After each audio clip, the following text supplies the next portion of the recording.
बच्चों, कैसे हो? आज हम लोग पाठ 5 अपराजिता पढ़ेंगे। सबसे पहले अपराजिता का मतलब समझ लो।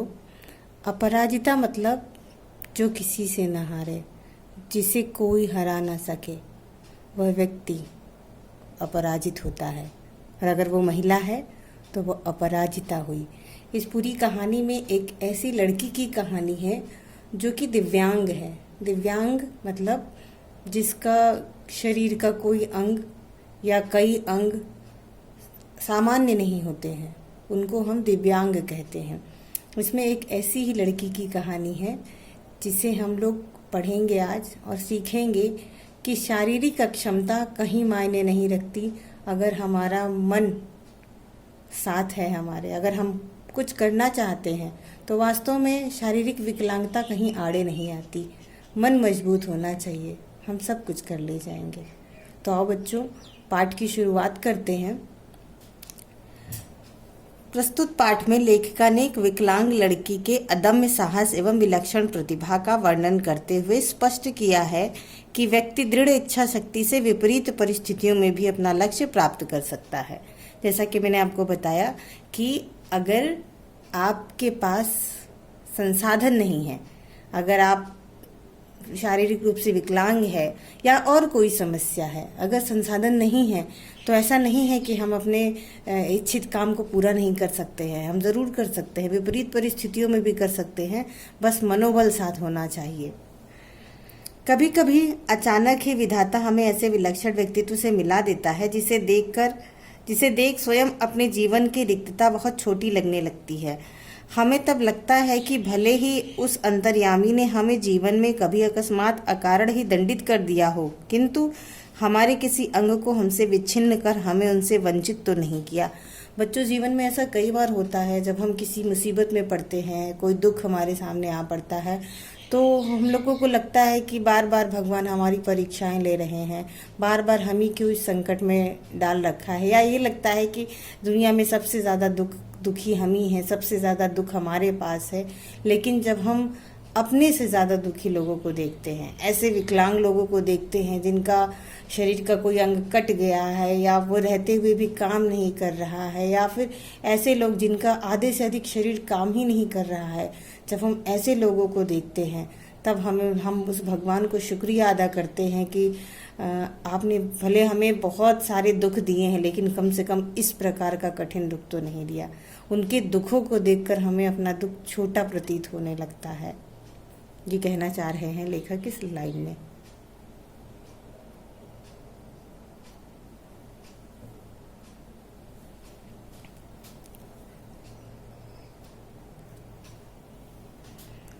तो बच्चों आगे देख लें। फिर भी हम में से ऐसा कौन मानव है जो अपनी विपत्ति के कठिन क्षणों में विधाता को दोषी नहीं ठहराता। अर्थात हर कोई व्यक्ति जब वो दुखी होता है तो वो भगवान को ही दोष देता है कि भगवान ने हमारे संग ऐसा किया, भगवान ऐसा नहीं करते तो ऐसा हो जाता, भगवान को ऐसा नहीं करना चाहिए था, हमने भगवान का क्या बिगाड़ा जो भगवान हमारे संग ऐसा करे। तरह तरह से लोग भगवान को दोष देते हैं। लेकिन जब वैसे लोगों को देखते हैं जो शारीरिक रूप से अक्षम है तो हमें अपना दुख बहुत कम दिखाई देने लगता है। मैंने अभी पिछले ही महीने एक ऐसी अभिशप्त काया देखी है जिसे विधाता ने कठोरतम दंड दिया है, किंतु उसे वह नतमस्तक आनंदी मुद्रा में झेल रही है, विधाता को कोस कर नहीं। लेखिका कह रही हैं कि कुछ ही समय पहले उन्होंने एक ऐसी लड़की को देखा, काया मतलब शरीर, एक ऐसी लड़की को देखा। उस लड़की को उन्होंने अभिशप्त काया कहा। अभिशप्त मतलब जैसे किसी ने उसे अभिशाप दे दिया हो, ऐसा शरीर। अब सोचो कि अभिशप्त शरीर, सोच कर ये शब्द सुनने में कितना डरावना है कि कैसा शरीर होगा जो श्राप प्राप्त हो। ऐसी काया देखी उन्होंने, लेकिन वो देखकर उसे आश्चर्यचकित थी कि ऐसा शरीर मिलने के बावजूद वो भगवान को कोस नहीं रही है, बल्कि एक आनंद की मुद्रा में खुशी खुशी वो अपना जीवन बिता रही है। बच्चों आगे देखें। उसकी कोठी का आता एकदम हमारे बंगले के हाथे से जुड़ा था। अपनी शानदार कोठी में उसे पहली बार कार से उतरते देखा तो आश्चर्य से देखती रह गई। कार का द्वार खुला, एक प्रौढ़ा ने उतरकर पिछली सीट से एक व्हीलचेयर निकालकर सामने रख दी और भीतर चली गई। दूसरे ही क्षण धीरे धीरे बिना किसी सहारे के कार से एक युवती ने अपने निर्जीव निचले धड़ को बड़ी दक्षता से नीचे उतारा। फिर बैसाखियों से ही व्हीलचेयर तक पहुंच उसमें बैठ गई और बड़ी तटस्थता से उसे स्वयं चलाती कोठी के भीतर चली गई। मैं फिर नित्य नियत समय पर उसका यह विचित्र आवागमन देखती और आश्चर्यचकित रह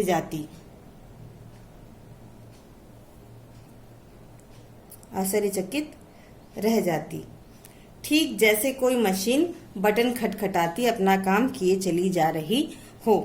यहाँ पे बता रही है लेखिका कि वो जो काया थी, वो जो लड़की थी, वो उनके पड़ोस के ही मकान में रहती थी और एक दिन उन्होंने अचानक से देखा कि एक गाड़ी आगे रुकती है और इसमें से एक एजेड महिला निकलती है, प्रौढ़ा, और वो एक व्हील चेयर उतार कर बाहर रख देती हैं। हाँ, व्हील चेयर निकाल कर बाहर रख देती हैं और वो चली जाती हैं। फिर उसमें से एक वही लड़की जिसका शरीर आधे से अधिक काम नहीं करता था, वो धीरे से निकलती है, बिना किसी सहारे के निकलती है और फिर वो बैसाखियों के सहारे से उस व्हील चेयर पर बैठती है और चली जाती है घर के अंदर। वो उसको देखने के लिए रोज निकलती थी बाहर और रोज उसके इस तरह के क्रियाकलाप को देखती और आश्चर्यचकित हो जाती कि मतलब कितना कठिन और जीवट हृदय है उस महिला का, जो कि कभी भी अपने आप को किसी के सहारे का मोहताज नहीं करती। वो अपना सारा काम स्वयं करती है। यह देखकर लेखिका आश्चर्यचकित हो जाती थी। फिर उन्होंने लिखा, धीरे धीरे मेरा उससे परिचय हुआ। कहानी सुनी तो दंग रह गई। नियति के प्रत्येक कठोर आघात को अति अमानवीय धैर्य एवं साहस से झेलती वह बित्ते भर की लड़की मुझे किसी देवांगना से कम नहीं लगी। मैं चाहती हूँ कि मेरी पंक्तियों को उदास आंखों वाला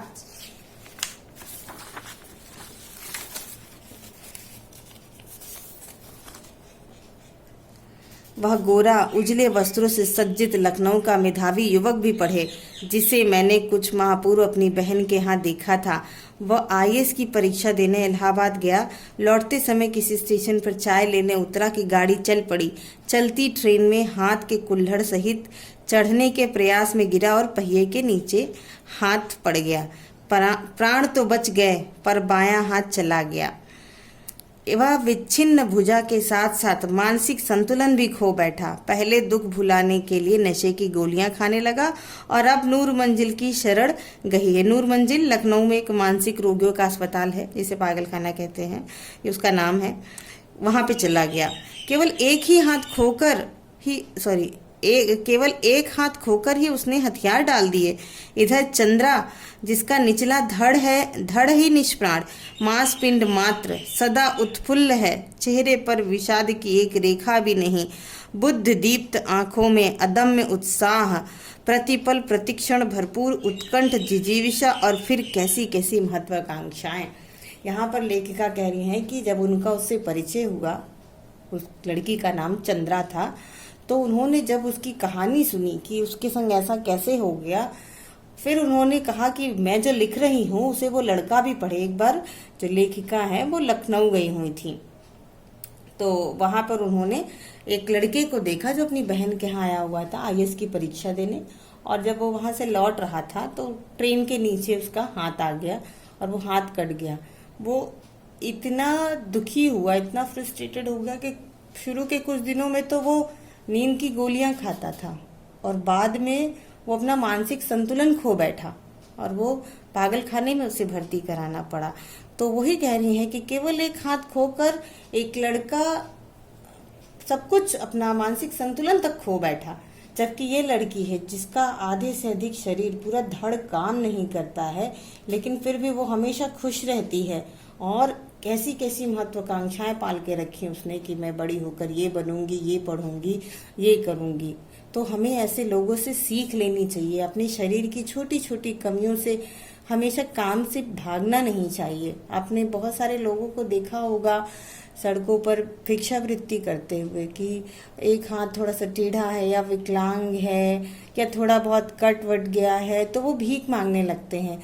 ऐसा, ये कहानी ऐसे लोगों के लिए संदेश है कि इतने मात्र से कुछ नहीं होता। अगर हम जीना चाहते हैं, वास्तव में अगर हम सम्मान पूर्वक जीना चाहते हैं, तो किसी का सहारा नहीं लेना चाहिए। शारीरिक अक्षमता के होते हुए भी हम आगे बढ़ सकते हैं, अपनी महत्वाकांक्षाओं को पूरा कर सकते हैं। तो बच्चों, आज के लिए इतना ही। अब बाकी जो लेसन है वो हम अगली कक्षा में पढ़ेंगे, और आप लोग इसको ध्यान से पढ़ो, और जहाँ समझ में नहीं आया हमसे पूछ सकते हो। आज के लिए इतना ही। धन्यवाद।